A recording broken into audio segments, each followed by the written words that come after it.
Fala pessoal, sejam muito bem-vindos a mais um Casual Crypto. Pessoal, hoje uma semana intensa, né? Semanas bem movimentadas e vamos falar sobre um tema que o pessoal de cripto ama ouvir, né? Que é a parte de regulação.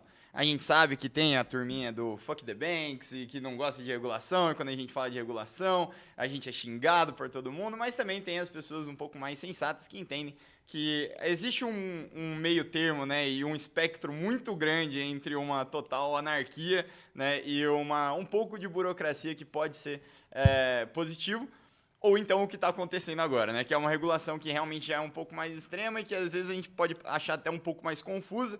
A gente vai falar sobre dois temas principais, né, eu acho que ficaram bem em voga, né, com tudo isso da parte regulatória que a gente teve hoje, essa semana, né, que foi principalmente o bloqueio de staking, né, por parte ali da SEC, né, na SEC, falando da Coinbase e da Kraken. E também vamos falar da polêmica aí do Paxos Gold, da Binance e todo esse ecossistema regulatório e tudo isso que está acontecendo. Mas primeiro de tudo, queria desejar uma boa noite para vocês. Boa noite, Caião. Boa noite, Casta aí. Estamos com os cabeludos mais inteligentes do mercado cripto. Hoje em grande estilo, né? Cara, você tá ligado que estão falando que ele é seu filho aqui, né? Pô, o jura? filho do Casta manda bem pra caramba, hein? Tá, Só o tinha que tamanho ser que é- meu garoto, meu Só o tamanho que menino. é um pouco diferente. Pois é, não sei como é que saiu dali, né?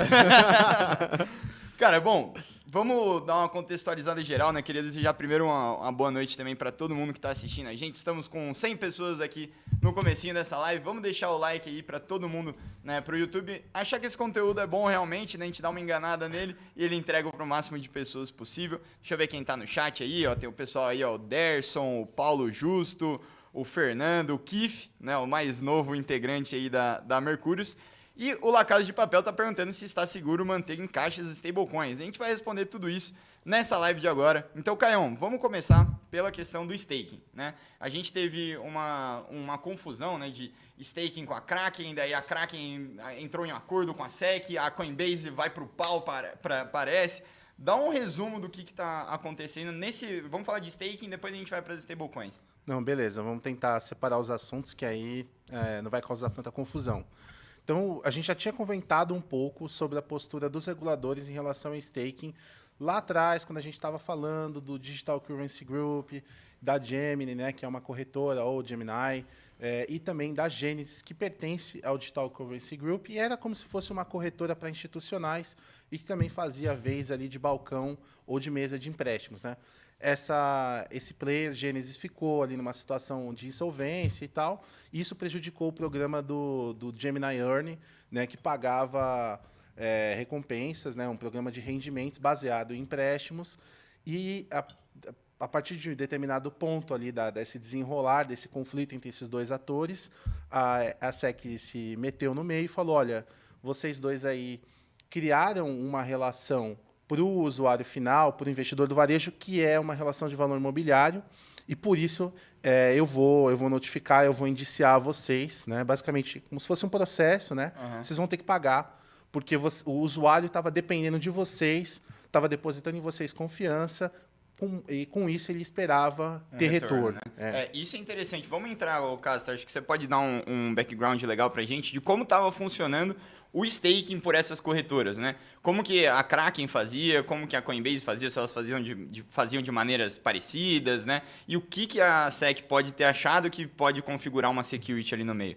Legal. Vamos dar um passo atrás e só falar rapidamente o que é staking, né? Boa. O staking vem das blockchains Proof of Stake. Por isso que é staking. E qual é o princípio do staking, né? A rede Proof of Stake, ela não tem mineradores, ela tem validadores. E esses validadores se revezam entre si, tomando conta da rede. Como que eles fazem esse rodízio? Eles pegam tokens da rede, travam os tokens na rede. Então, se nós três somos validadores, nós três vamos pegar uma certa quantidade de tokens e vamos travar. Uhum. O que acontece, né? Quanto mais tokens nós travamos, maior é a chance de que a gente cuide da rede e os outros ficam só monitorando. Sim. Então, se você trava o dobro de tokens que eu e o Caio, você vai validar a rede 2 vezes mais. Ao mesmo tempo, esse dinheiro que a gente travou na rede, se nós fizermos besteira na hora da nossa validação, isso serve como uma multa. A gente perde o dinheiro que a gente travou. É assim que uma rede Proof of Stake se mantém segura.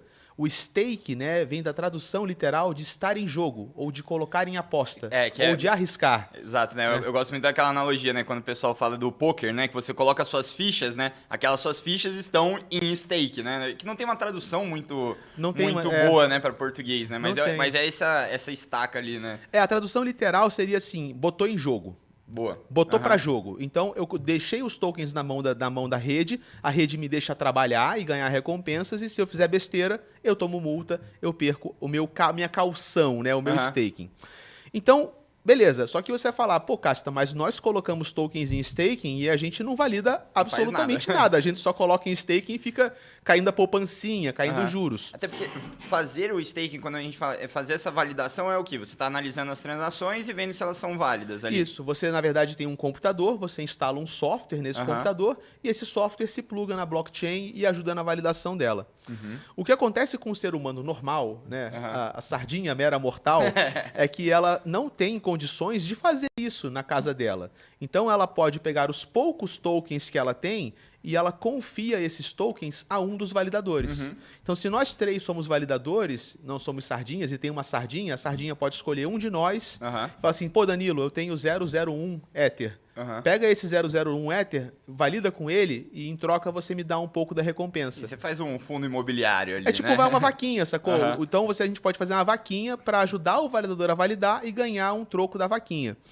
Quando a gente faz isso, né, a gente chama de um processo de delegação, que é passar a responsabilidade adiante. Então, as sardinhas delegam tokens para os validadores.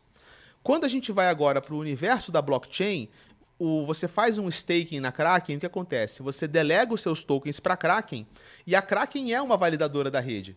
Então, quanto mais tokens você dá para a Kraken, mais ela consegue atuar como um dos validadores, mais recompensas ela coleta, então ela divide o lucro dela com quem ajudou ela a se tornar um bom validador. Basicamente, o que a Kraken fez nessa nossa analogia com várias licenças poéticas, ela tem lá o seu supercomputador que valida as transações e nós, sardinhas, que queremos colocar os nossos meros meio Ether ali para staking, a gente consegue juntar tudo numa piscina ali, né? Numa mala, né? De dinheiro, e eles usam isso para validar, né? E botar esse dinheiro em staking e fazer isso por nós. Mas daí, Caião, o que o pessoal já tá perguntando, inclusive, ó, joguei uma enquete aí boa para vocês, se a SEC está perdendo a mão ou na dúvida do que pode acontecer, né? Respondam aí pra gente saber um pouquinho qual que é a posição de vocês, eu já volto com a resposta. Então, já falamos do Casta Ctrl+C, vamos pro Casta Ctrl+V aqui. Eu vi que estão me chamando de cópia. Estão chamando de cópia, você precisa ter mais personalidade. Vou raspar o cabelo.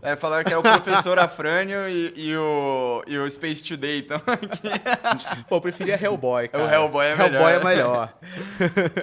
Cara, daí tem um amigo nosso aqui, o Lucas Guerra, né, nosso cliente VIP, aí tá perguntando se a SEC proibiu o staking também, né? E daí depois estão falando, cara, o Adílio tá falando, cara, o staking na Kraken pra BR tá online. Não, então, sim. o que foi proibido e por quê? Né? Qual foi a justificativa? Tá, vamos dar mais um passo atrás. A gente estava explicando o que é staking, e aí você tem uma diferença muito grande. Existem empresas que se especializam em validação.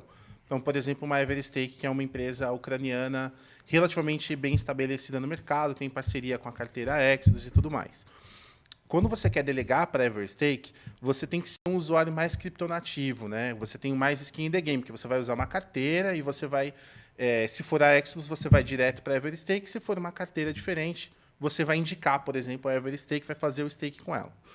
Agora, quando você tem uma corretora, a coisa já muda de figura, porque você tem um modelo muito mais vertical de negócio. Então, a corretora era meio que um one-stop shop, né? Um tudo em um ali, que você faz tudo. Você negocia, você pode se expor ali com margens, algumas oferecem serviço de empréstimos, enfim, as coisas vão se misturando e o staking acaba sendo só mais um dos serviços da corretora. É um produto complementar, né? A tudo que ela já faz. Exatamente. A grande questão é o seguinte, corretoras como a Kraken já possuem uma estrutura multifacetada em termos de pessoas jurídicas. Então, a Kraken tem uma pessoa jurídica nos Estados Unidos, associa as contas dos americanos com essa pessoa jurídica. Agora, aqui no Brasil, por exemplo, o stake está funcionando porque os Estados Unidos não vai interferir na Kraken aqui, porque a Kraken aqui atua de forma completamente nebulosa e ela associa a conta do brasileiro com a pessoa jurídica dela que está lá nas Ilhas Virgens Britânicas. Então, é outro regulador, é outro estado. Uhum. Aí, dito isso, o que aconteceu, né?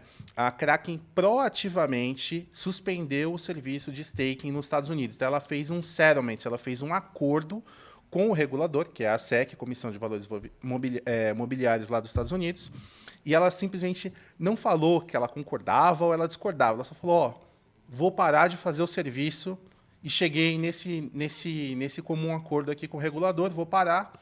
A partir de tal dia, eu estou tirando os ativos dos americanos de staking e suspendendo o acesso ao serviço. Então, brasileiro não foi afetado, europeu não foi afetado. Mas isso macula, né? Isso machuca a indústria do staking. Por outro lado, a Coinbase, que não foi notificada nem processada, por ser uma corretora americana, eu diria que um dos principais concorrentes da Kraken, já deu um passo adiante e falar, ó, eu não concordo com a visão da Kraken, não é valor imobiliário, SEC, né? Da SEC, não é um valor imobiliário que eu estou oferecendo, eu estou oferecendo um serviço de tecnologia, né, que vai na linha da explicação que a gente estava dando. E se tiver que litigar, se tiver que ir para o pau para processar, eu estou disposto a brigar nos tribunais. Né? Foi o que o Brian Armstrong, CEO da Coinbase, deixou claro, e também teve mais uma pessoa, tem uma formação bem legal, mas agora me fugiu o nome, que publicou lá no blog falando por que, né, toda uma narrativa, toda uma história, todo um raciocínio, falando, ó, não é staking por causa disso, meu staking não é um serviço de valor imobiliário por causa disso, disso e disso. Mas o resumo não é um staking porque a Coinbase fala, estou provendo um serviço de tecnologia, basicamente eu estou subindo ali o nó, né, estou fazendo esse processo que a gente acabou de falar, eu tenho o meu computador, montei, fiz o processo mais avançado, quem quiser delega para mim, por parte da minha corretora, eu faço por elas. Mas também explicou que ela não promete uma recompensa fixa, a taxa varia conforme o protocolo, etc, etc, etc. O que me parece é que a Kraken tentou facilitar demais as coisas. E aí foi entendido pelo regulador que ela estava sendo uma intermediária demais e que o usuário estava dependendo demais da Kraken. Mas a verdade é que é tudo muito nebuloso. E tiveram alguns problemas também com as propagandas, né? A gente estava conversando um pouquinho, né, em off, né, Castas? E vocês falaram, né, poxa, quando você coloca aquela propaganda, né, de, até 21% de rendimento, cara, é complicado, porque, beleza, tem moedas que podem te gerar isso. Ponzinomics. Porque são aqueles Ponzinomics, né? Você tem uma recompensa muito alta porque você imprime muita moeda, né? Então, acho que muito dessa postura de propaganda fez com que tivesse uma postura mais reativa, né, por parte do regulador, né? Sim, e também porque, na verdade, esse processo de staking via corretora, ele é uma caixa preta. Quando a gente clica lá na Kraken, ou na Coinbase, ou na Binance, a gente fala colocar em staking, a gente não tem certeza se exatamente todos os tokens que nós colocamos em staking realmente serão colocados em staking na blockchain. Pode ser que parte eles guardem para gerar liquidez na exchange. Então tem vários usos para esse token travado e não existe um mecanismo de prova de verificação para que você tenha certeza absoluta de que se eu travar 5 Matic serão colocados em staking. Tá? A gente não sabe se isso acontece. É claro que eles têm muita grana em staking, é óbvio. E também isso é um outro ponto de preocupação, porque como as corretoras agregam muitas pessoas, elas se tornam algumas vezes um validador desproporcional. Em certo sentido, isso é danoso para o ecossistema, porque o ideal seria que eu, como usuário, fosse direto na rede e espalhasse o meu poder de voto, que no final é isso, né? Meu poder de participação no consenso, entre vários validadores. Se todo mundo vai na Kraken, cara, ou vai na Coinbase, chega uma hora que esse cara vira um monstro e ele pende a balança do equilíbrio da descentralização e pode eventualmente tornar a rede menos descentralizada. Então, no geral, independente dos motivos da SEC, da questão da propaganda, eu não considero o staking via corretora uma operação saudável, porque eu acho que ele não atende aos melhores interesses do objetivo de uma blockchain Proof of Stake, que é trazer segurança econômica na interação do usuário direto com o protocolo da blockchain. Ele tá atuando no vácuo, né? A gente tem um problema de interface e experiência do usuário, a corretora tende a ser uma porta de entrada muito mais amigável, né? A gente estava conversando, por exemplo, com o Lauro na semana passada, e a gente até comentou um pouco da Polkadot.js. Ele falou, olha, justamente com o financiamento baseado na estrutura de fundação, de governança, né, da Polkadot, foi desenvolvida uma carteira mais amigável, né? Só que isso é um processo, e mesmo quando a carteira é mais amigável, se você vai fazer stake em várias redes, você vai ter que se expor a várias carteiras, várias particularidades. A interface da corretora é uma caixa preta, porém ela é homogênea, né? Então a curva que você vai ter para aprender é muito menor, né? Isso pesa demais. Staking na Kraken é bizarro de fácil. Não, né? Todas as moedas o mesmo processo, né? Exato. Clica, Ponto, staking. Sim. Tanto é Ponto. que E aí, dinheiros, né? tanto é que assim, o tutorial que a gente tem para staking na Binance, na Kraken, na Pro, ele é basicamente genérico, porque o passo a passo é igual. Clique em staking e clique E em fazer escolha o staking. ativo, né? Escolha Então, o ativo, a quantidade. ele clique não em muda confirmar. conforme... Assim, são particularidades muito pequenas que a gente acaba nem mencionando. Tipo, coloquei Polkadot. Esse pode ser um ativo que você trava ou você não trava. Mas, assim, é uma particularidade tão pequena para mencionar que a gente acaba nem se importando tanto, assim, ninguém reclama. E o resto do processo é igual para qualquer ativo. Então, eu vou fazer um pouquinho aqui o advogado do diabo com a ajuda do Diego Romero aqui, que ele fala o seguinte: olá, por que a SEC vai em cima da CeFi, que é regularizada no país, paga impostos americanos, e não vai em cima de uma DAO, por exemplo, ou criando lei para furar essas DAOs? Peraí, aí. Porque, assim, o que impede a Kraken de criar uma DAO de um dia para o outro, né, passar de permitir staking em vez de ser no seu CNPJ para fazer por parte da DAO, né? Por que eu quis puxar essa dúvida?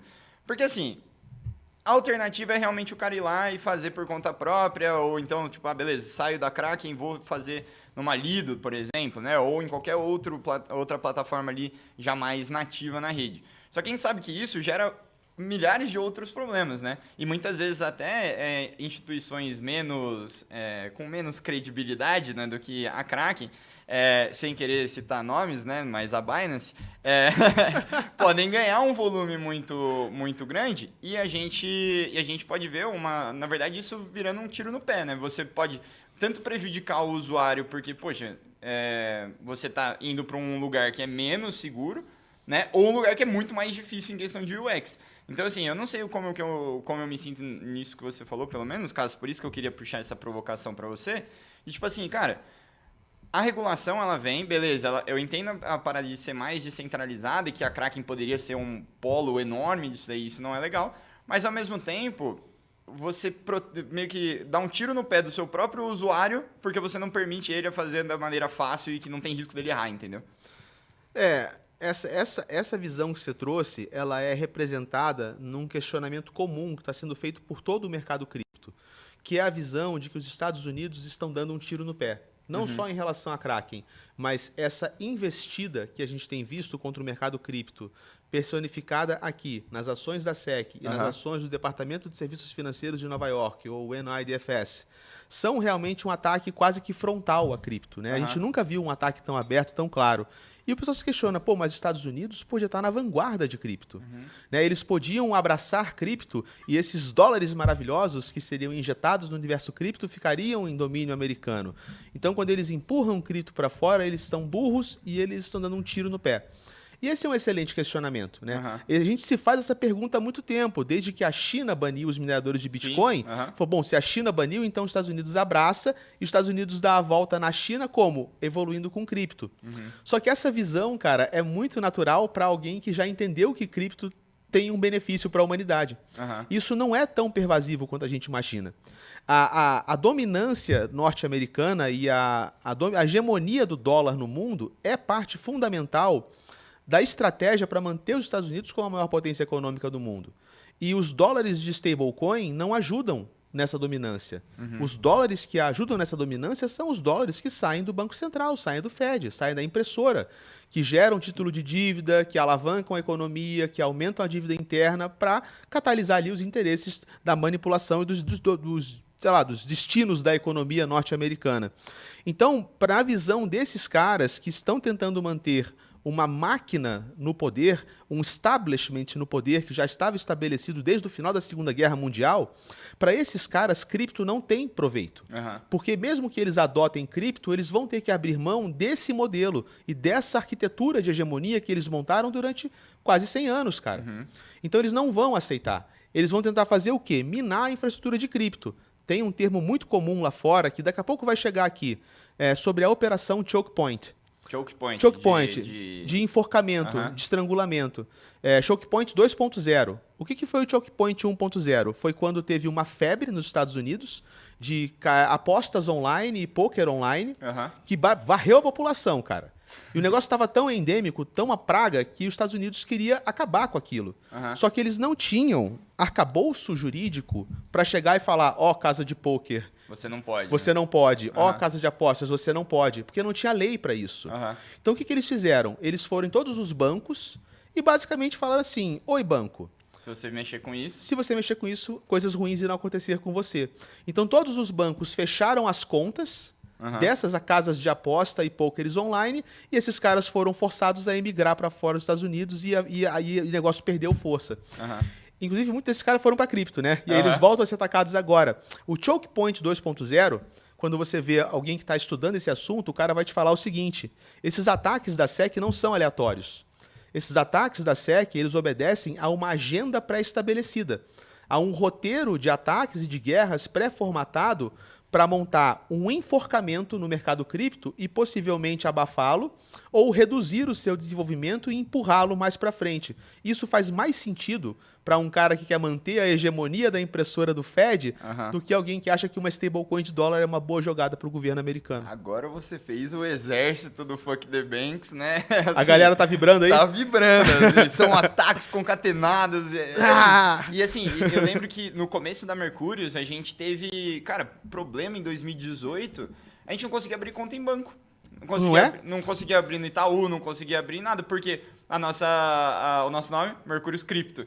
Então, cripto não, esquece. Tipo assim, não passava, tipo assim, você não chegava na gerente, tipo, te paravam na recepção, entendeu? Então, cara, era bem difícil e é exatamente isso, porque você acaba não tendo muito o que fazer, entendeu? Aí você vai para bancos alternativos e tudo mais, e o que me deixa puta, era uma coisa que a gente tava conversando antes, Caião, tipo assim, a gente analisa como a Coinbase estava fazendo o staking. Não é como se ela estivesse sendo completamente desleixada, né, com o staking que ela estava fazendo. Ela não estava montando um esquema Terra-Luna, né, um Tether e tal, que parece que a SEC, né, ela, fecha os olhos para isso. Tem dificuldade de enxergar, Tem dificuldades para enxergar. Quando você vê o SBF lá fazendo doações para a galera e tudo mais, isso daí ninguém proibiu. Mas daí quando você vê uma Coinbase que, o cara tá realmente se esforçando e obviamente, né, ele não é porque ele é bonzinho, né, mas o Brian Armstrong, para quem não sabe, mais um dos carecas, né, de cripto aqui, nada comparado, né, com o que a gente tá tendo aqui, né, na frente de vocês, mas nós chamei de careca, né, também agora fodeu. Breve. Aí tá no caminho certo. O Brian Armstrong vai lá e fala, cara, eu preciso defender a minha empresa. Para quem não sabe, né, como a gente explicou, imagina que no staking você recebe ali 8% de recompensa por validação. A Coinbase passava 6 para o usuário e ficava com 2. Um modelo completamente simples de intermediação. Só que esses 2% para a Coinbase que tem um volume imenso, era coisa pra cacete, né? Era uma boa receita ali pra Coinbase. E daí você estava comentando de como ela faz isso de uma maneira interessante, né? Com certificados e tudo mais. Mas daí mesmo assim a SEC vai lá e quer... E não me surpreende o Brian Armstrong que tá querendo, né, comprar essa briga mesmo, entendeu? O que a gente, na verdade, tem visto é que talvez o ambiente regulatório dos Estados Unidos não fosse tão bom quanto ele parecia até, sei lá, alguns anos atrás, né? Quer dizer, o pessoal tem licença, tem todo um processo burocrático, mas eles ainda continuam sendo alvos de processos, de notificações, de advertências e de uma certa extorsão, né? Porque assim, a Kraken pagou 30 milhões, basicamente, para meio que um cala-boca ali, fala, eu vou parar de fazer e não se fala mais disso, né? A Nexo também teve um acordo muito parecido com esse, do tipo, eu não te acuso mais, mas também, enfim, não vou falar que era crime ou não era, vou deixar quieto, tá? Paga aí e a gente encerra o assunto. Eu acho que a Coinbase, toda a narrativa que ela construiu de serviço tecnológico é perfeito. Eu acho que a Coinbase está correta na leitura dela. Não é um valor imobiliário, é um serviço tecnológico.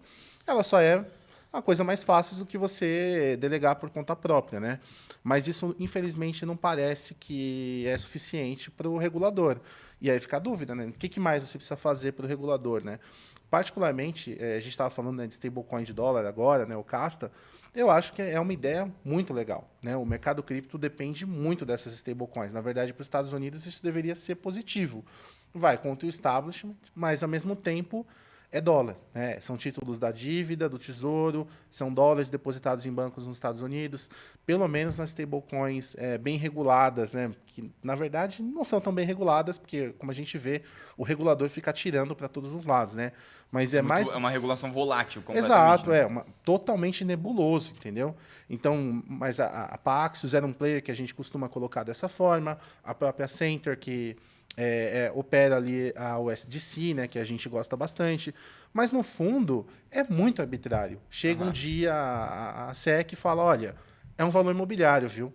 Quer dizer, você vinha fazendo negócio há vários anos e parece que porque um dominó caiu na indústria, você teve uma maçã podre ali, então agora eu vou sair atirando aqui, vou punir, por exemplo, sabe? Uma punição pegar meio bode exemplar. expiatório aqui. Exatamente. Eu acho que isso é muito ruim, isso realmente prejudica, e quem sai perdendo são os Estados Unidos, porque o usuário que quiser fazer, ele vai encontrar formas de fazer. Uhum. E assim, uma das coisas que você pensa, então, né? Poxa, não dá para fazer na Kraken, Coinbase, beleza. Obviamente, não é todo mundo, né? A maioria das pessoas que estão assistindo a gente devem conseguir ainda, né, realizar esse staking por estar fora ali dos Estados Unidos, mas existe um volume muito grande de pessoas, né, que estão dentro desse ecossistema e que vão ser impedidos de fazer staking. Eles vão ter que ir para algum lugar.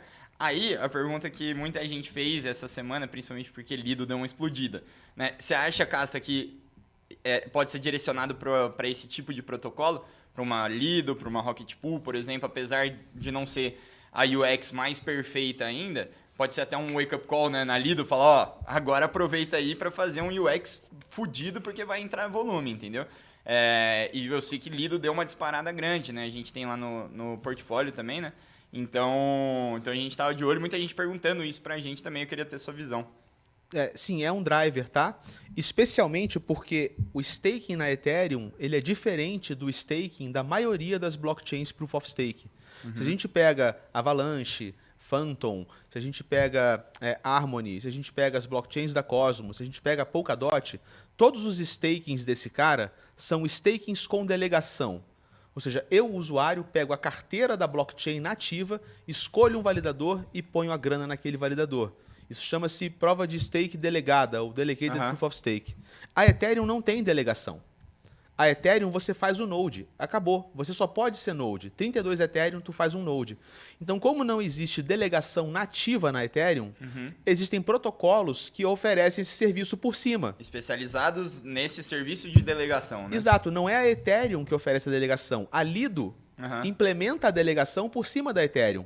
Então, a Lido é hoje o único veículo nativo para você que não tem 32 Ethereums, tem só um trocado e quer usar. A concorrente dela é a Rocket Pool. Só que a Rocket Pool funciona diferente da Lido. Enquanto a Lido funciona como um intermediador, você dá o seu Ethereum para a Lido, ou seu Ether para a Lido. A Lido aplica esse Ether num validador, de um grupo de validadores que ela coopera. A Rocket Pool é diferente. A Rocket Pool é o seguinte, fala, cara, você quer validar? Então me dá 16 Ethereum, que eu boto mais 16 e monto um node. Então, a Rocket Pool é como se fosse uma cooperativa. Você e a Lido se juntam, eles montam o node e vocês trabalham juntos naquele node. Você é a Rocket Pool. A Rocket Pool, ela cuida da infraestrutura, né? Ela sobe o node e você paga metade do node, entendeu? Tá.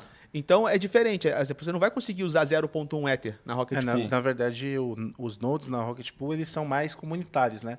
Ela desenvolve o software e quem quiser monta e entra no pool, né? Tem um seguro, que é aquele RPL, né? Mas assim, a Lido, na verdade, seria tipo um permissionado. E a Rocket Pool seria um mais despermissionado. Né? Mas vamos a montar barreira juntos. De entrada da Lido tende a ser menor, menor. Porque ela é mais amigável. E é menos complexo também, né? Tipo, é mais fácil de entender. Tipo, me dá teu Ethereum que eu invisto. A Rocket Pool, não, peraí, como é que eu vou montar, sacou? Como é que é essa parceria? Como é que esses Ethereum são resgatados depois? Então a Rocket Pool tem um grau de complexidade a mais, mas a Rocket Pool agrada aos caras mais raiz, né? Aos caras que querem saber qual que é o node que tá o dinheiro, sacou? Sim. Entendeu? Porque é o próximo passo, né? Eu acho, né? Cada vez mais o pessoal tentando entender tudo mais, ter o máximo de transparência possível, que é, obviamente, algo de bastante... faz bastante sentido no meio de cripto, né? E um dos pontos que eu queria também puxar aqui é como que a gente se sente de, provavelmente, desse staking talvez não ir para a Lido, mas ir para outras corretoras, como, por exemplo, a Binance, né? Se a gente vê essa possibilidade maior de uma Binance se beneficiar, entre aspas, desse movimento, ou realmente a gente acha que o próximo passo é a Lido. Eu não sei se você já usou a Lido mesmo. Como que é o UX dela? A gente usou, a gente montou o tutorial. Eu já usei, assim, é bem tranquilo. Mesmo o da Rocket Pool é bem tranquilo. Você pode colocar pouco Ether lá, você pode comprar no mercado secundário. Fazer a exposição, fazer a exposição é muito simples. O principal requisito, na verdade, é ter um mínimo de conhecimento de cripto para você conseguir usar uma MetaMask e depositar na MetaMask. Acho que esse que é o que pega mesmo. Para muita gente em cripto, isso já virou segunda natureza. Mas a verdade é que, quando a gente vai pensar nesse tipo de serviço, um serviço financeiro, qualquer coisa assim, a MetaMask é uma coisa completamente alienígena. Essa arquitetura, ela sai completamente do que as pessoas estão acostumadas para interação com bancos, interação na internet. Então, acho que, assim, a barreira de entrada é simplesmente que tem cara de cripto mesmo. Não tem cara do que as pessoas estão acostumadas, que são bancos, corretoras convencionais e tal. Por isso que eu acho que o mercado sai prejudicado, porque o usuário do varejo ele vai tender realmente a preferir uma Kraken, uma Coinbase, porque é mais amigável mesmo. Ele sente que ele tem uma pessoa ali, uma empresa, uma figura com quem ele pode reclamar, né? Enfim. E supostamente esperava-se que tivesse um ambiente regulatório também para proteger mais ou menos essa relação, né? Na verdade, muita da discussão da SEC se baseia nisso, de que ela está tentando proteger o varejo. Mas eu acho que ela vai fazer o contrário, que é o que a gente está falando. Ela vai afastar o varejo, e aí o varejo vai buscar outras formas. Ou ele vai buscar uma forma descentralizada, ou, como o Brian falou, ele vai buscar uma operação offshore, vai buscar uma corretora fora desse radar da SEC. Teve uma vez que a gente fez uma live com um cara, que eu não lembro quem que foi, que ele falou que cripto, e a gente pode usar essa parada de staking, né, DeFi e tudo mais, esse rendimento dos extras, né, e participar efetivamente do ecossistema cripto, ele funciona de uma maneira parecida com você namorar um gorila. Já ouviu falar disso? Não, cara, quero saber. Você já namorou com um gorila? Não, nunca tive essa experiência. Nem eu. Mas eu só sei de uma coisa, vai ser do jeito dele. Então, assim, o que a gente quer dizer com isso? Cara, as pessoas vão fazer isso, vão fazer o staking sim ou sim. Né? Sendo proibido ou não proibido nos Estados Unidos, as pessoas dos Estados Unidos vão fazer staking, entendeu? Lógico, você vai ter ali uma parcela marginal que não vai fazer, mas as pessoas que faziam o staking já não eram aquelas pessoas introdutórias. Quem já foi mordido, né? Exatamente. Tipo, pô, do nada você perdeu ali 5, 6, 10%, dependendo da moeda, que você ganhava ali ao ano, aí você vai ficar, pô, beleza, que pena. E a moeda lá, imprimindo mais, você, pô, se fudendo com isso. Você vai atrás de alguma alternativa e provavelmente vai ser uma alternativa ou mais difícil ou pior porque não está num ecossistema regulatório bem feito, né? Exatamente. E aí acho que a gente encerra aqui o tema staking, porque a gente tem um outro tema aqui que foi interessante, né? Que veio a discussão do BUSD, né? A stablecoin da Binance, né? Eu sei que a gente teve uma pressão muito grande, né? A SEC falou com a Paxos que emitia o BUSD. Casta, ajuda a gente a explicar todo esse rolê, o que está acontecendo. Vamos lá, vamos explicar o que é o dólar da Binance, né? O dólar da Binance, ele é tão da Binance quanto a camisa polo da Lacoste é da Lacoste. Pô, muito boa. Se essa analogia não merece um like aí, pessoal, 300 pessoas, vamos bater 300 likes aí pro Casta, pô. Muito bom. É muito boa. Do mesmo jeito que a camisa Lacoste só costura o jacarezinho, mané, a Binance só coloca o B na frente do dólar. É isso. Porque quem é que emite o dólar da Binance? Não é a Binance, é a Paxos. Né? A Paxos é uma empresa especializada na criação, emissão e controle de stablecoins. E o dólar famoso pela Pax Gold, né? Pela Pax Gold, que é uma criptomoeda atrelada ao valor de uma onça de ouro. Né? Mas, por exemplo, a Paxos também tem o dólar dela. Tem o USDP. O SDP da Paxos é a mesma coisa que o BUSD, só não tem o jacarezinho da Lacoste, entendeu? E olha que curioso, né? Que essa é boa, né? Essa é boa, essa é boa. Que O genérico. É o genérico, é. Apesar disso, né? A Paxos tem toda essa família de stablecoins. A única stablecoin que eles implicaram foi o Binance USD. Então, assim, o que acontece é que o BUSD foi atacado em duas frentes. Então, não é um ataque, são dois. Primeiro, a SEC atacou, depois o Departamento de Serviços Financeiros de Nova York, no IDFS, também atacou. O que a SEC fez? A SEC emitiu um Wells Notice para Paxos. Wells Notice é assim, é uma carta de cavalheiro que fala, eu irei te processar. Tipo, estou te convidando a se retirar. É meio assim, olha, eu irei Tiro de advertência. eu irei te processar, eu vou te abater, mas você tem um tempo para me convencer do contrário. Fique à vontade. Fique à vontade para tentar me convencer a não te processar. Isso é um Wells Notice. E é óbvio que 80% dos Wells Notices terminam em processo, né? E a gente ainda não sabe exatamente, nós não temos acesso ao processo que a SEC vai emitir. Porque a SEC vai ter que justificar por que a SEC está processando o dólar da Binance. Tem milhares de especulações, mas o motivo definido exato do porquê que a SEC considera o Binance USD um valor mobiliário e por que o processo é justificado, a gente tem que esperar o processo ser submetido para a gente ler o processo e entender. A gente não tem acesso a essa Wells Node. Não, e a Wells Notice ela não explica tudo, até onde eu sei. Entendi. O que eu sei é o seguinte, quais são as especulações? É que o Binance USD pode ser um valor mobiliário. É o que a SEC disse. É o que a SEC disse, mas ela tem que justificar por quê. Quando a gente vai classificar um valor mobiliário, no imaginário do mundo cripto, sempre vem aquela imagem do teste de Howey. Isso está permeado, a gente discutiu muito isso, né, já quando a SEC fez a primeira investida, quando a gente falou de XRP sendo processado pela SEC. E o teste de Howey é um conjunto de perguntas que, se você responder sim para 4 perguntas, então aquilo é uma security, aquilo é um valor mobiliário. E uma das perguntas é se existe expectativa de lucro na posse, na aquisição do ativo. E aí, o que foi que a comunidade, tipo, os cripto, né, gritaram? Pelo amor de Deus, cara. Como que alguém que compra uma stablecoin tem expectativa de lucro? Se o valor é estável. Stablecoin. Só que o que acontece, cara? Eu repassei, né, esse questionamento no Twitter e alguns amigos meus no mercado financeiro tradicional, mais ligados na parte de regulação, falaram o seguinte, olha, Casta, o teste de Howey, ele serve para você ter certeza que alguma coisa é um valor mobiliário. Mas não é mandatório. Não é mandatório. Coisas que falham no teste de Howey também podem ser consideradas valores mobiliários, desde que a SEC queira. Ou seja, qualquer coisa. Ou seja, valor mobiliário é aquilo que a SEC queira que seja. Então, só que, claro, você não pode chegar e falar, pô, essa banana é um valor mobiliário, entendeu? Então, na ação da SEC, tem que ter uma justificativa clara, senão esse processo vai cair na corte. E, bem ou mal, a SEC está um pouco traumatizada com essa parada de imbróglio judicial, porque ela foi processar a XRP e está há 5, 6, 7 anos presa na justiça e não sai nunca. Então, tem que ver como é que isso vai se desenrolar. Eu não acho que ainda corram para as colinas, tá? Isso fecha a SEC. O que o Departamento de Serviços Financeiros de Nova York está falando, que é o outro ataque?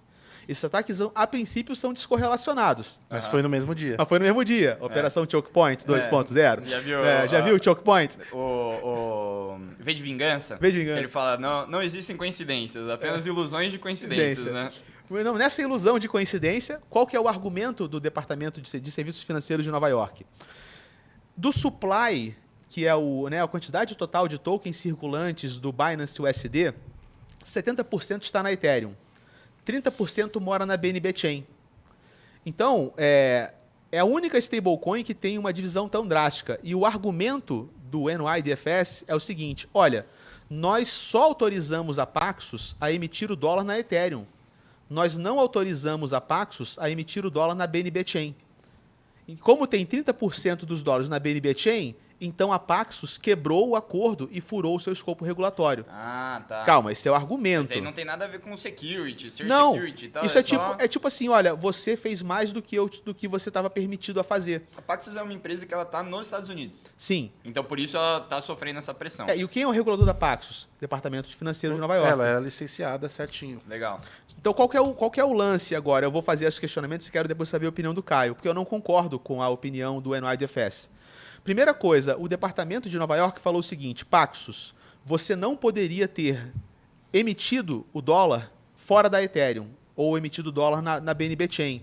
Só que a Paxos não emitiu o dólar na BNB Chain. Quem emitiu foi a Binance. A Binance fez um sintético do... Exato. Ah, A Binance travou o dólar de verdade na Ethereum, que ainda está lá travado, e ela emitiu um token derivativo sintético ou envelopado na BNB Chain. tá. E que qualquer um poderia ter feito isso, né? Exato. Então aquilo não é um BUSD, aquilo é um derivado de BUSD. O BUSD de verdade nunca saiu da Ethereum. É, se a Binance pegar o Pax Gold, fizer isso e montar um sintético de Ela Pax já Gold... faz. Ela já faz. Ela faz com tudo. Cara, todo mundo faz. Tokens sintéticos existem em qualquer esquina do mundo cripto. Então, o que o departamento de Nova York está falando? Que eu posso punir o emissor de um token original caso outra pessoa faça um derivativo dele em qualquer outro lugar. Cara, a única possibilidade que eu consigo ver isso fazer sentido é se na emissão do Binance USD, né, você tem sei lá, um acordo ali entre Binance e Paxos para não fazer isso.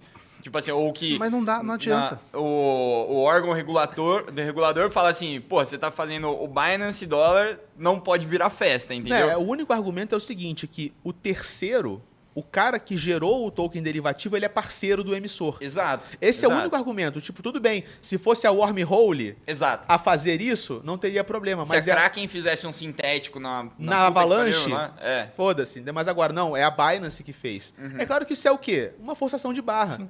Entendeu? E é por isso que eu acho que o BUSD foi o primeiro. Porque é onde você acha uma brecha para encaixar o argumento do ataque. Entendeu? Mas isso provavelmente, para mim, só é o quê? O primeiro passo. Acha uma brecha, ataca, põe o pé, mete a garrinha e depois vê o próximo passo, né? Mas aonde vai dar, não sei. Aí, Na Caio. realidade, ela poderia ter falado isso de qualquer ativo, qualquer stablecoin, na minha opinião, assim. Primeiro que assim, era óbvio que você ia ter uma relação entre os dois atores. E ela autorizou um ativo que tinha o nome da Binance. Né? Segundo, que é o que a gente estava falando, qualquer ator no mundo cripto pode pegar e fazer uma ponte que trava de um lado, cunha do outro, enfim, queima de um lado, queima do outro. Esse tipo de coisa é banal. E assim, a Binance tem uma rede própria. Aí ela chama a Paxos para fazer essa stablecoin white label. O que será que ela vai fazer com isso, né? O que será que vai acontecer? Me desculpa, sabe? Eu acho que é isso que o Cássio está explicando. É um argumento de conveniência. Né?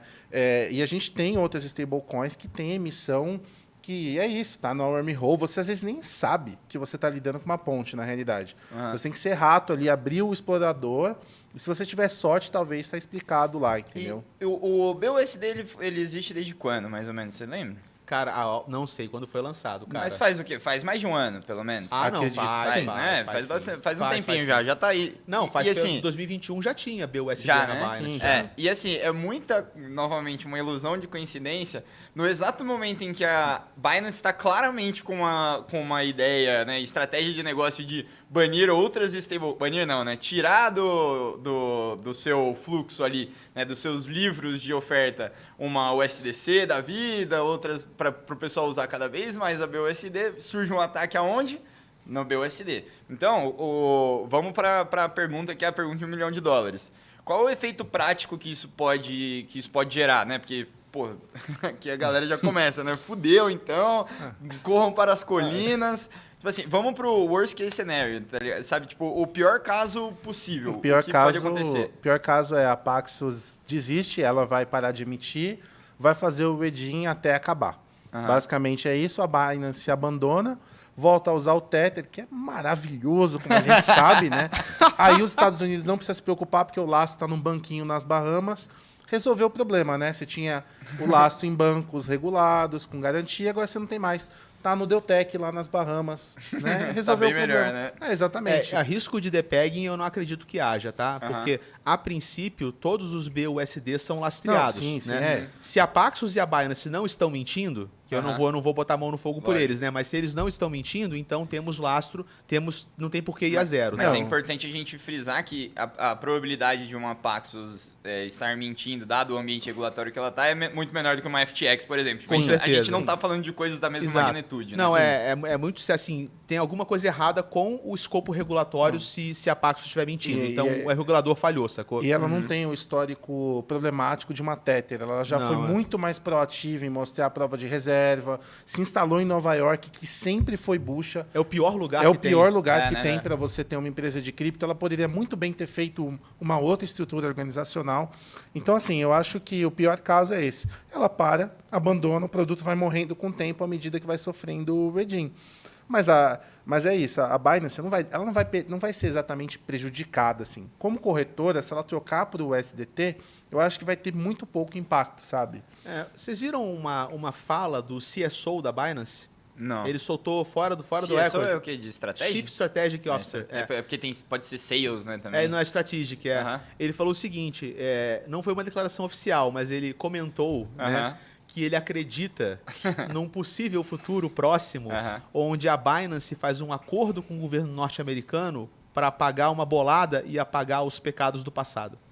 É tipo anexo. Seria... Porque acontece, a Binance é o seguinte, cara, a Binance, no começo da sua história, a Binance era uma empresa extremamente beligerante. Né? A Binance, ela praticamente invadia um país, a revelia de todas as leis, e ela só se mexia caso o governo fosse contra ela.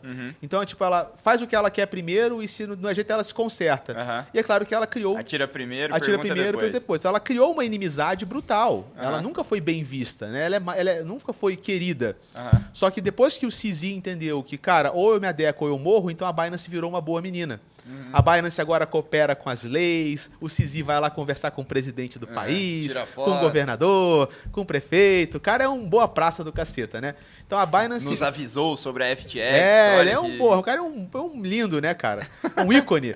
Então hoje a Binance ela é uma empresa pró-regulação. Só que ela não pode descartar os pecados do passado. Aquele FUD gigantesco que deu no processo da Binance, aquilo é uma notícia reciclada, brother. De uma investigação da Binance de 2018. Entendeu? Que até hoje perdura. Então, o que pode acontecer? O que pode significar isso tudo? O governo americano bota a mão no pescoço da Binance e fala, olha só, tá na hora de acertar as contas. Tá? Então, ou a gente pega esse passado negro que você tem, senta na mesa e você paga para apagar esse passado, ou eu te ferro agora. Então, pode ser um checkmate. Binance, paga tudo que tu deve para esse governo, enche o nosso bolso de grana, limpamos a sua ficha criminal e daqui em diante você segue como uma boa menina. Faz todo sentido, entendeu? Quando você pega a conjuntura de fatores. Mas não é uma parada que... Eu fico revoltado com isso. É uma extorsão. Tipo assim, como uma extorsão. não revoltado Eu não falei que é isso, não. Não revoltado pelo governo norte-americano, não. Revoltado pela estratégia Binance, né, de ser. Porque, tipo assim, você pega... cresce pra cacete, depois que você tá muito grande, aí, porra, aí fica fácil você apagar os pecados, né? Quero ver crescer certo, né? Não, mas a estratégia foi essa, sempre Exato, foi, com exato. certeza. Eu vou ser a melhor do mundo e depois eu vejo o que eu faço. Mas assim, convenhamos que com esse ambiente regulatório é difícil alguém querer crescer certo, né? Sim. Porque o pessoal só tá se ferrando, né? Mas, Caio, exato. criptoanarquista. Vamos derrubar o sistema, Caio. Pragmatismo, não é verdade? O pessoal tá O se sistema ferrando. mente. O triângulo. Cara, Esse rabo de cavalo nunca me enganou. Nunca. Tá andando muito com caça já. Não, mas, cara, o que eu tô falando é que, tipo assim, porra, é muito fácil esse negócio de você vir apagar todos os pecados. Porque vamos analisar os dois cases que a gente falou hoje. A gente tem lá a Coinbase, que foi lá, cara, se fudeu pra fazer o negócio, que emitia o certificado certo, explicou o negócio certo, não sei o que e tal.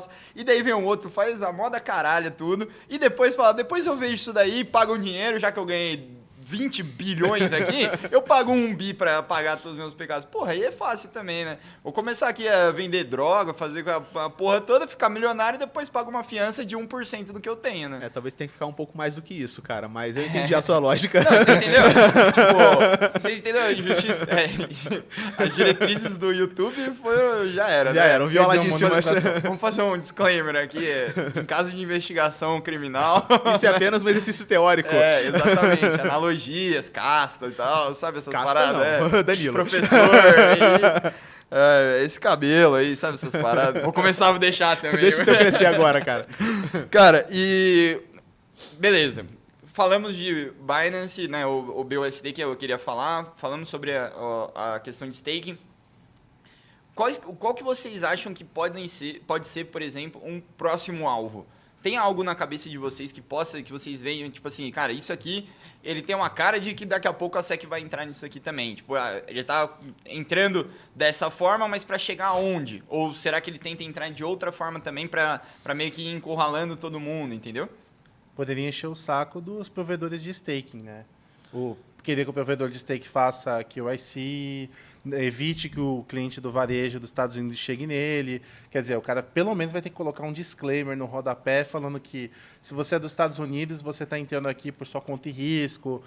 Enfim, pode encher o saco, os caras podem, mas é difícil de saber, porque, por exemplo, a gente estava até comentando isso bem antes da live aqui no escritório mesmo, né? Se o Brian litiga contra o governo americano porque ele quer manter o stake na Coinbase, será que o governo americano vai processar a Centre por causa da USDC, que é basicamente a stablecoin da Coinbase no final das contas? Pode ser que sim. Então, quer dizer, fica um ambiente de guerra, meio uma guerra morna ali, né? Uma guerra fria, muito ruim, né? Já é guerra quente já, cara. A parte fria já ficou para trás. Não, porque não dá para saber o que vai acontecer, né? Você fica meio que ameaçando. Em vez da SEC falou, não pode mais stablecoin, não pode mais stake, não, eu vou processar fulano. Não, agora eu vou processar ciclano, né? É difícil, né? Se a operação Choke Point 2.0 realmente é real... Esse nome, assim, você tirou de algum lugar? Não, ou tipo assim, a operação é uma operação oficial? Não que isso seja oficial, mas se você vai nos blogs lá fora... Estão chamando esse cerco da SEC de operação Choke Point. 2.0. Entendi. Tá? Como uma releitura da operação Choke Point original que abafou as casas de aposta e pokers online. Ah, tá. Então entendi. esse nome lá fora já é pervasivo, é só que não chegou no BR ainda. Saquei. Né? Eu e minha mania de antecipar tendências vambora. de fora, né? Mas se a operação Choke Point 2.0 realmente é real e existe uma agenda do governo norte-americano com esses ataques e eles são sincronizados, eles não são esporádicos, qual que poderia ser o principal objetivo final desse avanço, se você pensa em termos de estratégia militar, né? O que todo mundo está tentando entender, e para mim parece a hipótese mais provável, é que tudo isso é uma maneira de abrir caminho para a implantação do dólar digital do Fed, a CBDC norte-americana. Que aí é realmente a estratégia final de controle. De controle. Porque tudo bem, deixa que cripto exista, mas a stablecoin, que vai ser a base de todo o universo cripto, é o dólar de quem? O dólar do Fed, o dólar do governo norte-americano. No final você tinha um nível de... que sempre deixou os cypherpunks malucos, né? Um nível de monitoramento da economia aqui nesse ponto do meio, né? Aí o cripto estava tentando ir para um extremo, e em vez de... Não é que eles estão conseguindo voltar para o que estava antes, né? Eles estão indo, tipo assim, para o outro extremo, né? Se você tiver uma CBDC controlada pelo Estado e tudo mais, meio redundante, né? Mas mas você ter uma CBDC, né, em que você consegue ter todas essas informações ao mesmo tempo, realmente é o sonho do Estado e o desespero de qualquer cypherpunk aí, né? Cara, é um futuro onde uma CBDC está plenamente implantada e onde o establishment controla a stablecoin, a CBDC, esse é um futuro categoricamente distópico. Ok? Ele tem características distópicas. E o Big Brother, né? De Big Brother, de extremo controle do governo fazer, por exemplo, como a China quer fazer, implementação de score social. Então, se você é um cidadão que não se comporta, você tem o seu dinheiro travado, ou você só pode gastar o seu dinheiro certo dia da semana. Você tem dificuldade de viver. Você não vai pegar o trem-bala, você vai pegar o lento e demorar dias em vez de demorar horas. A gente cria classes de cidadão VIP, cidadãos que podem acumular quantidade de dinheiro e outros não. Cara, aonde isso pode parar é um absurdo, entendeu? entendeu? E se você para pensar que... E a gente falando essas coisas aqui, fudeu o nosso score no futuro. Não, cara, Ih, eu tô ferrado. Fala que é o Casta, bota no meu, bota no meu. Mas eu acho que é o seguinte, cara, possivelmente, se isso tudo que a gente tá elaborando aqui, se for assim que vai se encaminhar, eu acho que pode ser que esse ano seja um divisor de águas na história de cripto e a gente veja o começo de uma era em cripto de confronto aberto. Porque, cara, cripto vem de uma herança cypherpunk. O berço de cripto é um movimento criptoanarquista, é um movimento anti-establishment, mas em algum momento isso se perdeu. Hoje, né, o mundo cripto é uma coisa meio margarina, né? Escorrega para cá, escorrega para lá. O institucional coloca dinheiro, o token subiu. Ah, legal, mas eu sou cypherpunk, mas o meu token tá subindo porque a A16Z colocou dinheiro nele.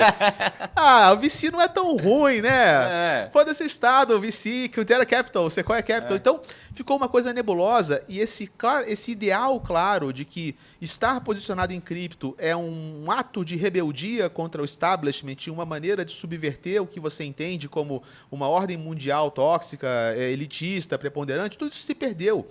E um movimento da SEC como esse, ela pode reacender essa chama e realmente rachar o mundo cripto em dois. Num eixo cripto realmente que resgata os ideais criptoanarquistas e retoma o seu engajamento numa luta anti-establishment contra o segmento cripto que vai falar monies, regulations of monies. E aí o cara adere à regulação, baixa a cabeça e let the money flow, entendeu? O cara pega a CBDC, põe na corretora e a galera vai colocar dinheiro. Porque o institucional não se importa com isso. O institucional, ele é parte do establishment. Ele não se importa com a CBDC. Ele já é monitorado pra caralho. Ele já é. Ele só vai automatizar. Vai poder até demitir uma galera do jurídico que vai ficar mais fácil agora. Então, toda essa grana... Imposto de renda vai ficar bem mais fácil. Vai ficar fácil. Para eles é ótimo. Então, se a CBDC é implantada e ela contamina o universo cripto, o eixo institucional vai jogar desse lado. E a grana vai entrar por esse lado. Então, é possível que a gente veja uma nova era em cripto. Esse ano ou nos próximos anos, de um racha ideológico. Só responder aqui que eu estava vendo os comentários do MASP Vaco, né? Ele está falando de BTCB, não tem nada a ver com o que a gente está falando, hein? CBDC é dólar digital, moeda fiduciária digital. CBDC não é Bitcoin. Não tem nada a ver. CBDC é o dólar stablecoin do governo. CBDC é um acrônimo para Central Bank Digital Currency, então moedas digitais de bancos centrais, tá? Esse BTCB, ele é um sintético do Bitcoin, da Binance, que está na Binance Smart Chain. A gente aqui na Research, a gente não gosta, tá? Evita ter ativo sintético de corretora, porque quem garante o PEG é a Binance, você está colocando Bitcoin sintético numa rede alienígena do Bitcoin. Então, assim, quer ter Bitcoin, tenha na rede do Bitcoin. Não vai funcionar na MetaMask, mas, enfim, também não entendo porque você gostaria de ter Bitcoin na BSC, na MetaMask. Quer dizer, se você não vai fazer nada com isso, não vai usar algum protocolo DeFi e tal, acho que não faz sentido. Para custódia, é melhor usar a rede do Bitcoin mesmo, tá? Tem uma estratégia de compra aí que faça sentido, tá? Mas é isso. Essa ideia é que, assim, só indo um pouco no que o Cássio estava falando, infelizmente, tudo pode ser usado para o bem ou para o mal. Blockchain é muito legal quando a gente tem esse verniz mais radical e tudo mais. Só que blockchain é super aberto. Se isso entra num domínio de Estado, ou mesmo de meia dúzia de corporações, é terrível. Porque você vai ter um grau de controle, de vigilância brutal. Hoje a gente não tem, porque está nichado ainda. Então, talvez a indústria não tenha encontrado ainda um meio termo, né? Porque, apesar do VC ser uma figura meio esquisita, querendo ou não, a indústria quer financiamento, né? O cara monta o projetinho dele. Se ele for depender de ter mão de obra voluntária no GitHub, assim, fudeu, né? Ferrou, sabe? Nem o Bitcoin vai conseguir se financiar, porque hoje o que paga o Bitcoin lá, o que faz o Bitcoin Core funcionar é grana que vem de fora, sabe? Não é idealismo que faz funcionar Ethereum ou faz funcionar a Polkadot. Quer dizer, você já teve uma mescla, já contaminou, entendeu? Por quê? Porque a gente vive no capitalismo. Então, assim, os punks não conseguiram subverter isso ainda. Não sei se vão conseguir no futuro, tá? E também não sei, mas torço para que seja diferente. Eu acho que esses dólares digitais ou moedas digitais, eles não vão ser necessariamente compatíveis com blockchain ou em blockchain. Acho que, para o mercado cripto, talvez não mude tanto. O que pode acabar é o uso do dinheiro em espécie. E aí, realmente, você tem um ciclo de controle muito alto. Mas Até porque o dinheiro espécie é uma das coisas que você tem menos controle Exato. no mundo, né? A melhor ferramenta para lavar dinheiro é a Exato. cédula. Exato. Não é o cripto, Bitcoin, não. é. A cédula é o cédula. melhor mecanismo que existe. Então acho que Isso não é recomendação. Isso não é um curso. então assim, eu acho que blockchain tem uma outra pegada, as coisas são muito líquidas aqui no mundo da blockchain. Então talvez o governo mire numa coisa e, enfim, acabe acertando outra. Eu acho que ele vai limitar isso, lavagem de dinheiro com moeda em espécie. Mas talvez não seja uma coisa compatível com blockchain. O que eu quero dizer é, para extinguir as stablecoins ou acabar com essas relações que foram formadas, eu acho que vai muita água ainda, né? Acho que a gente vai ver muita coisa acontecendo. Particularmente, eu acho muito legal tokenização de ativos. Acho que stablecoin é o que basicamente fez cripto ter realmente tração nos últimos anos. Né? Claro, também. Exatamente, é um caso de uso claro. É aquilo que eu sempre comento quando o pessoal fala que a Ethereum é cara. A Ethereum é muito barata comparada com um banco offshore. Você guardar esses dólares tokenizados na Ethereum é de graça, tá? Não é como você ficar pagando $80 pro banquinho na ilha sacar para você, tá? Você paga $2, às vezes até menos, e você movimenta milhões na Ethereum com total segurança. Então eu acho que o mercado cripto vai acabar dentro ou fora do tribunal, enfim, conseguindo se impor. Assim, acho que ninguém consegue deter o que está em curso, né? Eu concordo, cara. A gente não sabe o que vai ser essas stablecoins, CBDCs. E nem sabe o que a SEC vai fazer. E outra coisa, o governo pode tentar implantar a CBDC e pode falhar. Exato. Tá? Ele pode falhar, pode ser um experimento socioeconômico que falha. Você vê, por exemplo, Mark Zuckerberg, um monstro, um gênio, né, o farol da humanidade. O quê? O cara tentou fazer uma empresa inteira virar metaverso, renomeou até o nome da empresa e falhou catastroficamente. É um fiasco, né? Um fiasco absurdo. E injetou bilhões de dólares. Então, nem todo empreendimento feito por uma entidade superpoderosa com grandes quantidades de poder, seja ele econômico ou político, isso não garante o sucesso do empreendimento. Seja privado ou estatal, né? Exatamente. Então, as CBDCs podem tentar ser implantadas, mas elas podem falhar. Entendeu? Pode ser que a China avance, fique ali um gosto muito amargo, o pessoal não queira ser colado com, por exemplo, autoritarismo. Pô, olha o que a China tá fazendo, tá pegando muito mal, não vou fazer. Não vou fazer. Engaveto, cara, deixa do jeito que tá funcionando há centenas de anos assim. Né? Moeda não é cunhada há pouco tempo, é uma coisa que é, da época que você fazia de ouro, enfim, de prata. Continua do jeito que tá e bola pra frente. Dito tudo isso, pra gente caminhar para uma conclusão aqui, dado... Com a SEC nunca dá pra ter uma conclusão boa. Dado tudo que está acontecendo, seja em staking, regulação e tudo mais, e fuck the banks, e tem uma galera falando já que o Casta fudeu a vida dele com essa live, né? As pessoas me ouvem, elas falam, Casta, eu fiquei mais preocupado do que antes. Tô passando, o Casta só tá passando as calls. Cara, eu queria fechar essa live com, assim, um conselho final de cada um de vocês pra galera que tá assistindo. Tipo assim, cara, se realmente a gente tem algo para se preocupar, tipo assim, saiam de tal lugar, não usem tokens desse estilo ou algo assim, que a gente possa se precaver, ou não, pessoal, fiquem tranquilos, se for acontecer, cenas dos próximos capítulos, a gente vai avisando, fiquem monitorando. O que vocês fariam, né, ou estão fazendo para dar um conselho final assim pro pessoal? Quer começar, Casta? Posso começar. Cara, a gente vive num cenário atual de extrema incerteza, tá? Não só pela questão do avanço regulatório, mas também pela questão econômica global que nós vivemos hoje. Essa coisa que a gente está passando de inflação, de taxa de juros, de recessão, toda essa discussão, não é apenas uma fase passageira. Teve o relatório da BlackRock para 2023, né? Ele abriu e a primeira coisa que eles colocaram no relatório foi uma nota sobre o fim da era da grande moderação. Tá? A era da grande moderação, dependendo de onde você vê, muda um pouco o range, tá? Mas para BlackRock eles classificaram essa era como os últimos 40 anos.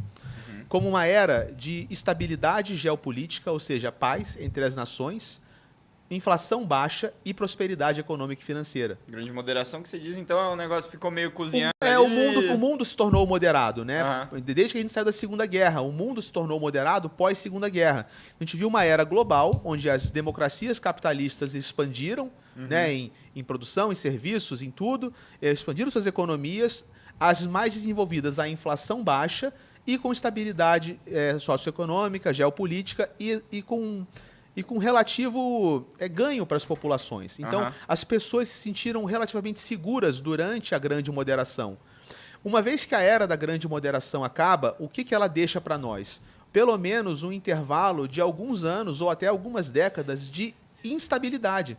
Instabilidade macroeconômica, instabilidade geopolítica, que naturalmente se reflete em várias áreas da humanidade, inclusive se reflete em cripto. Tá? A palavra do dicionário Collins do ano passado, todo ano o dicionário escolhe uma palavra do ano, né? A palavra que o dicionário Collins escolheu para o ano passado foi permacrise. Crise permanente.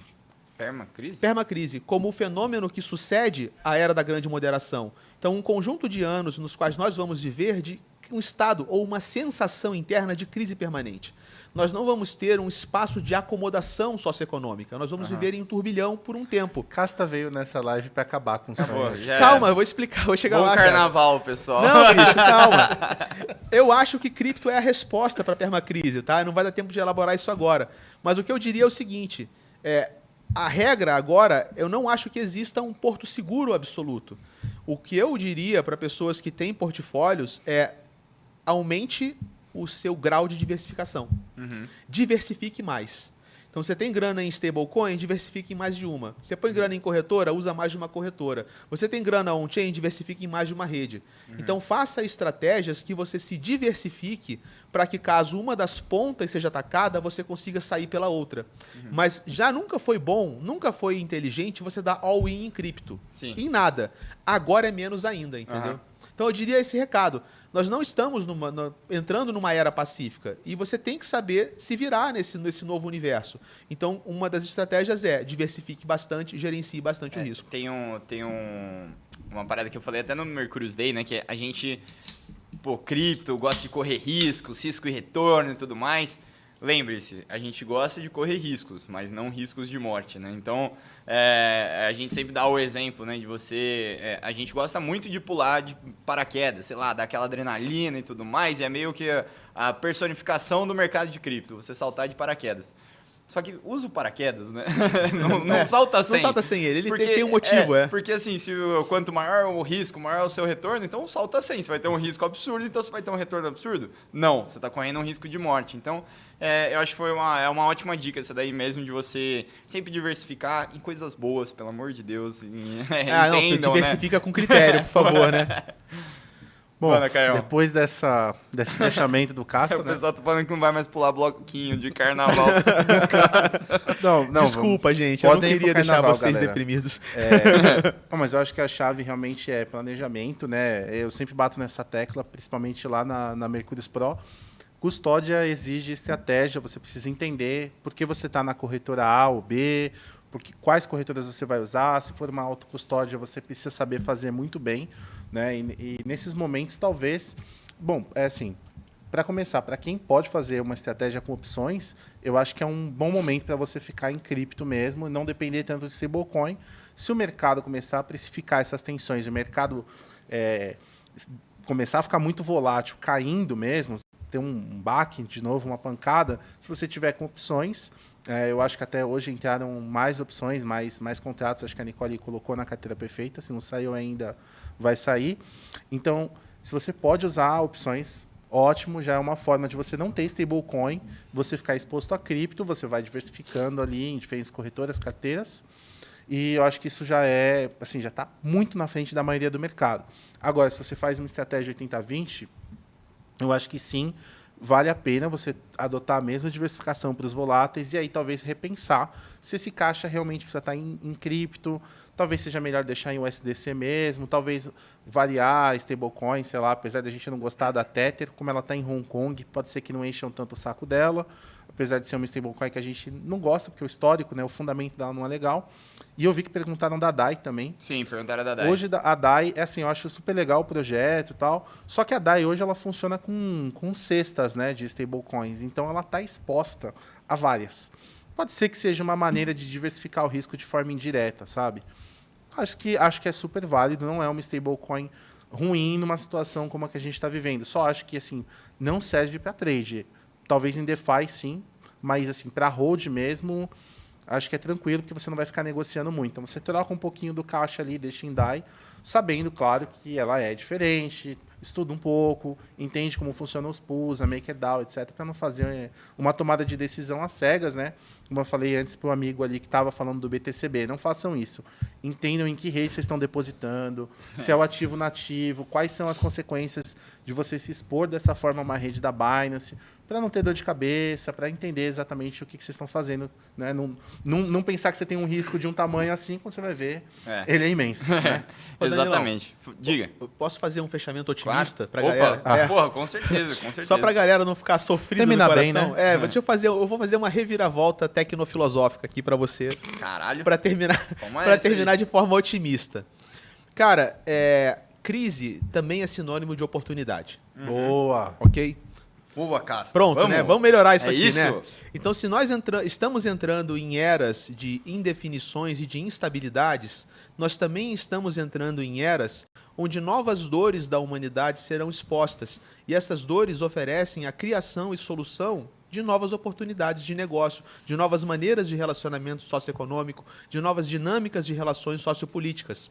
E dentro do universo das blockchains, com contratos inteligentes, com DAOs, com tokenização de negócios, tokenização de ativos no mundo real, nós estamos criando as bases para um cenário de experimentação social, econômica e política, do qual podem emergir inúmeras respostas e oportunidades justamente para esse cenário de crise que nós estamos vivendo.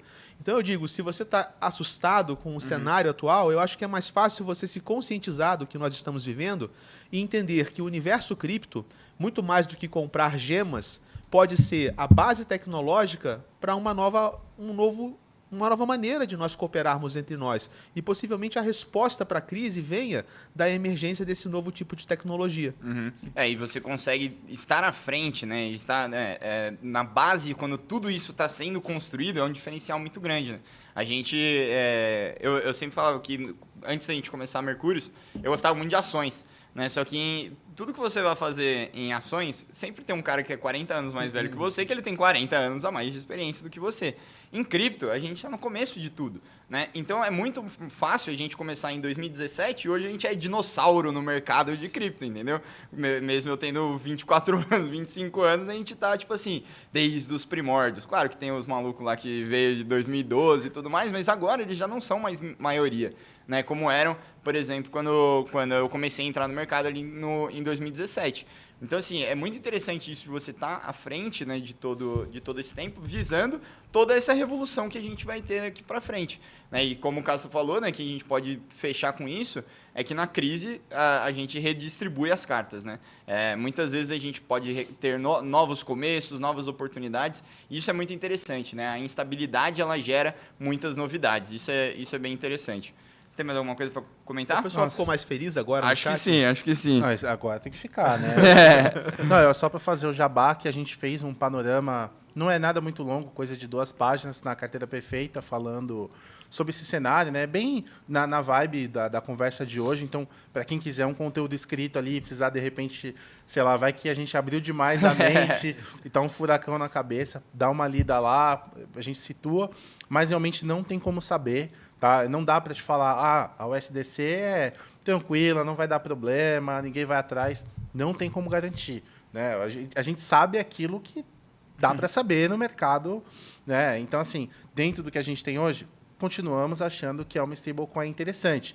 Mas a SEC pode pensar diferente a qualquer momento, né? E a gente vai sempre avisando vocês de tudo que acontecer. E olha como o Caio tá ficando bom. Ele já até faz propaganda da Mercúrios Pro já naturalmente, cara. Caramba, então o Pedrinho vai entrar aqui. Quando foi que ele aprendeu essas habilidades? Mas eu não sei, cara. Ele tem tanto tempo. Eu tava olhando aqui, do nada, assim, teve um cara que comentou alguma coisa xingando e tal, e chilando algumas moedas aqui. Daí a hora que eu vejo, Caio deu um timeout no cara. Esse Caio? Esse Caio. Meu Deus. Ele não tá, eu não sei. Ele tem várias incrível, vidas cara. ao mesmo tempo. Então, se vocês querem ser atendidos pelo Caio, né, também aí, ó, Mercúrios Pro, né, a gente colocou essas 2 páginas resumindo tudo que a gente tá falando na carteira dessa semana, tá? Então, todo mundo que é assinante vai ter essa possibilidade. No segundo link da descrição tem o acesso à lista de espera aí para Pro, que a gente está preparando uma reforma. A Mercúrios Pro está em obras, né? A gente fechou ela para obras, né, o Caião? A gente está preparando várias novidades aí para os próximos meses, então vai ser bem legal. Paramos de vender, né, um pouco ali e tal, e falamos, mano, vamos focar em melhorar essa porra, né? Não, isso, exatamente. A gente não parou de melhorar a Pro. E também, para quem estava falando de custódia, ou enfim, ficou um pouco mais tenso por causa dessa conversa, lembrando que tem um tutorial também que dá vários direcionamentos. Se eu não me engano, é o tutorial número 14. Tem o vários... cara é uma máquina. Caralho. Então, assim, o cara é uma Pô, máquina. Impossível. Tá na caixa de impossível. ferramentas, Alguém tá? confere aí se é o... Confere. Se for, esse cara vai tomar uma cerveja. Pessoal, Valeu, hein, gente? muito obrigado aí, uma boa noite a todos. Bom carnaval, né? Estejam com as pessoas que vocês amam, aproveitem muito, com moderação, ou nem tanto, tá? Um abraço e até semana que vem. Falou. Valeu!